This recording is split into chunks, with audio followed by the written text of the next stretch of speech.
Hello, my dear friends. Welcome to NPS Victory. In this session, we are going to discuss a very interesting and important question.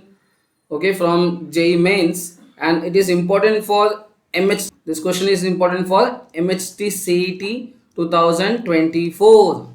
Why? Because we know very well maximum questions are coming from JEE previous years. Okay, JEE Mains previous year questions are coming in CET.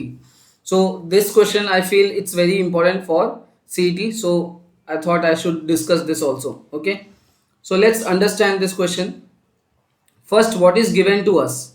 A plus b the whole square. Okay, of course mod है, and mod a का square plus mod b का square है ना, ये सब हमें this information is given, that's it है ना. And then a dot b is given to us, a cross b the whole square is given to us.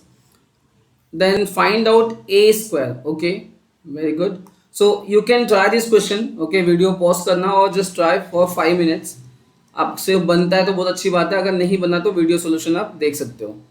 ठीक है, तो 5 मिनट्स आपको जरूर ट्राई करना चाहिए. लेकिन तो यहाँ पे ध्यान से देखो क्या करना है. सबसे पहले मुझे गिवन क्या है, मेरे पास गिवन है a प्लस बी है ना, इसके मॉड का square is equal to mod a का square plus 2 times mod b का स्क्वायर. ऑफ कोर्स ये वेक्टर्स है. ठीक है, तो यहाँ पे हो जाएगा a square plus b square plus 2a dot B. Okay, vectors है ये सब.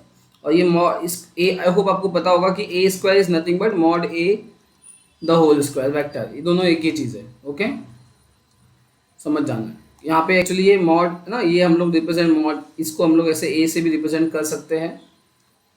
ठीक है, मॉड a बाय वेक्टर को ऐसे, मतलब mod a vector is can be represented as simple a magnitude. okay, on the right hand side what we have a square plus 2b square. So from this what I can get this get out cancel first and b square वहाँ पे भेज देता हूँ, तो ये हो जाएगा 2a dot b we have already, that is 3. so 3 equal to यहाँ पे आ जाएगा b स्क्वायर. ओके, तो मतलब therefore b स्क्वायर तो हमको मिल गया 6, राइट. b स्क्वायर की वैल्यू आ गई 6. What about a square? तो now we have one more information, that is a cross b the whole square equal to 75. Okay, so अब यहाँ पे अगर आपने ये वाला मेथड लगाया कि a क्रॉस b, ओके, और उसका होल स्क्वायर किया, राइट, और मतलब यहाँ पे आपने फॉर्मूला लगा के किया तो चलेगा, आपसे आंसर आ जाएगा. फिर आपको क्या करना पड़ेगा, आपको इसका यूज़ करके a डॉट बी का यूज़ करके आपको एंगल फाइंड आउट करने पड़ेंगे. बट एंगल भी फाइंड आउट नहीं कर पाओगे क्योंकि a मैग्नीट्यूड नहीं दिया है ना मेरे पास, राइट. ओके, तो कैसे करेंगे? अपने को एक आइडेंटिटी पता है, दैट इज लैग्रेंज आइडेंटिटी. वो क्या बोलता है, a dot B the whole square, okay, vectors का, प्लस a क्रॉस b है ना का whole square is equal to magnitude of a का square into magnitude of b का square. बस now we can easily get the answer. Just put everything now what we have here. So a dot b we have 3, that is square, plus a cross b 75.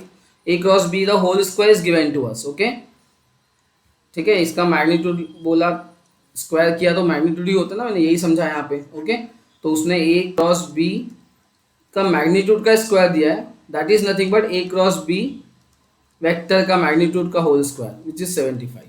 Okay, and that is equal to a square. Okay, and b square is also we have 6. so from this you can easily get the value of a square which is 14. okay, so I hope you understand this. Thank you so much, and please like, share and subscribe my YouTube channel. Bye bye, take care.